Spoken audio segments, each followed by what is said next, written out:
I just came back from Dallas. I was at the Great American Summit. I was one of the keynote speakers for that event. And it was a great event. And I got into a conversation with someone after the event once they found out what I had done previously within the concierge industry.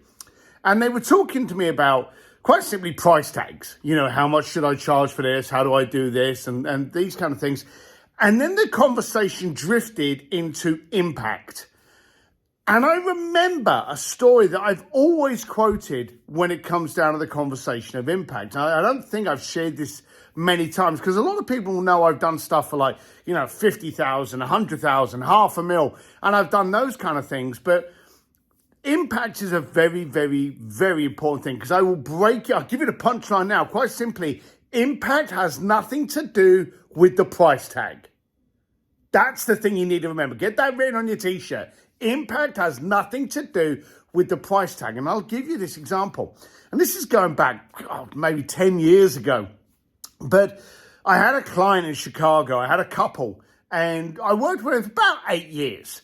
And we started off slowly, worked with them like 2 or 3 times a year. And I ended up getting into doing their anniversary. So every anniversary would come along and he'd be like, hey, Steve, you know what's coming up in a month's time? Make it good. It's the anniversary. Let's do it. And they would outsource that creativity to me and I would come up with something. Now, we've done, hilltop dinners. We've done backstage meet and greets. We've done walk-on rolls, international flights just for a meal and then a private jet back. We've done some crazy stuff ranging from, I think the cheapest was like $50,000 up to, I remember, just south of $500,000 on a weekend. So we did some pretty amazing stuff. And I remember getting a call from him one day. And he went, hey, Steve, it's coming up in a month's time. You know what's going on? This is a big one. This is the 25th. So this one needs to be the best. This one needs to be just incredible. This one needs to be the most impactful. And it was that word, impactful. Changed the whole dynamic of what I was thinking and what I would have created. Impact. He was looking for impact. And I went, okay, I hear you. So let's chat. And we started talking about, where did you meet? How did you get introduced? How was the relationship? How was the early years? And I wanted to get as much information because I wanted those hooks. I wanted those anchors. You know what it's like. You're driving down the road, a tune comes on in the radio, and all of a sudden you're transported back to when you danced with someone to that tune, or when, it symbolized the birth of a child or youth, whatever. But these things are triggers. And I wanted to find that trigger. So I got chatting with him and he told us about how he first tried dating her. And he said quite simply, she wanted nothing to do with me. I tried and tried and tried, only had eyes for her. Nothing was working out. And then I knew where she was going to class. He was on the same campus. And so I actually pitched a mat, a car rug, as they call them. We call them picnic rugs, but a car rug outside the faculty where she was in class. And as she came out from her class, he was stood there with a boombox, with a little hamper, and he popped open a cork and he went, care to join me? All of the kids in the college were looking at him, giggling at him, but he was willing to make himself look that much of a fool to get her attention that she did sit on the picnic rug with him, shared a glass of non-alcoholic champagne because the campus would have been down his throat quickly, and just had some old sandwiches that he'd grabbed from the local garage, and the rest is history. 25 years later, they're still together. And I love that story. I love the idea of what he was willing to do to show him, hey, and we know what it's like. When we're kids, we all try to be cool. He put that all aside because the focus was on her. It was all about her. So the anniversary comes up. She knows full well something wonderful is going to happen. It always has every year. Why wouldn't it this year? So we got her picked up in a car. We told her dress comfortably. That kind of got her a bit scared for a start. And we sent her off on a drive. We quickly ran around the corner where we had a park, a public park. Public parks cannot be cornered off. You can't have a private event in a public park. So what we did was we had these very attractive girls, because we know they scare men. We had these very attractive girls circling where this picnic rug was with dogs on long leads. And they were literally doing a beautiful circle to keep people out of that perimeter. And the car pulled up. The driver opened up the door, let her out of the car, and he was on a picnic rug. Now, we had gone through old pictures from his family to find what that picnic rug looked like. We even found out what the boombox looked like. And yeah, it was a cassette deck. And we found that boombox, we found what the picnic rug looked like, and we found what the hamper looked like, and we recreated it. She steps out of the car.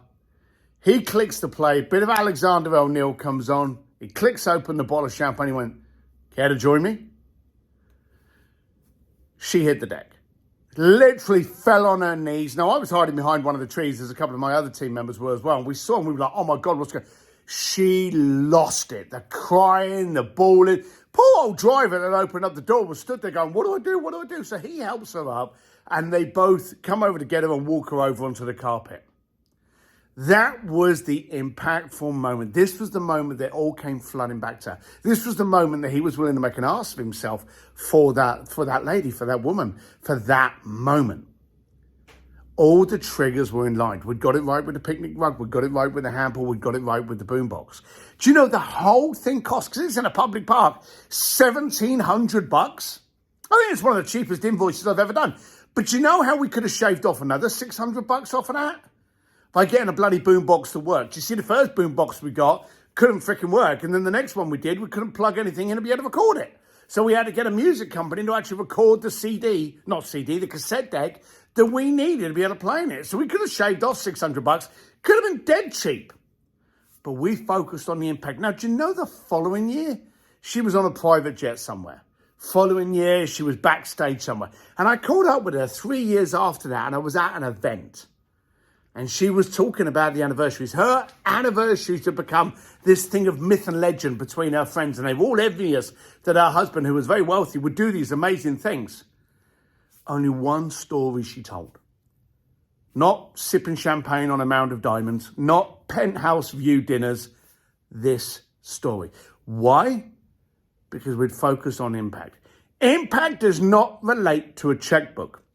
It relates to the triggers. Whatever you are doing within your communication, whatever you are doing within your relationships, understand and manufacture a trigger.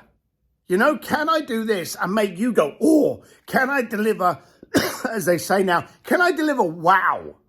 Can I get you to go, this is something special above and beyond a transaction. Now, transactions are the death of communication. Hey, Siri, hey, Alexa, Amazon, those are all transactions. We are jam-packed with transactions now. We even go into a cafe now. We scan our QR code and we order our breakfast there and it's delivered by someone that we've had no face contact with, even though they still charge us 20% tip at the end of it. We have to focus on the triggers. We have to focus on those little moments of impact to create an anchor to those people wanting to use you. I'm asking you, within your relationships and within your business, what triggers do you have? What impact are you creating for others?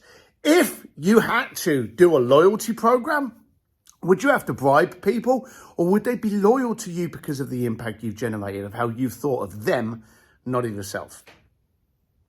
That's the story we told in the bar in Dallas during the Great American Summit convention that I was at.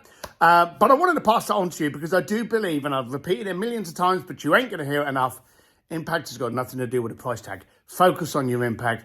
That's where your loyalty, that's where your connection, and that's where your growth is. Deliver well, and I'll chat with you soon. Bye.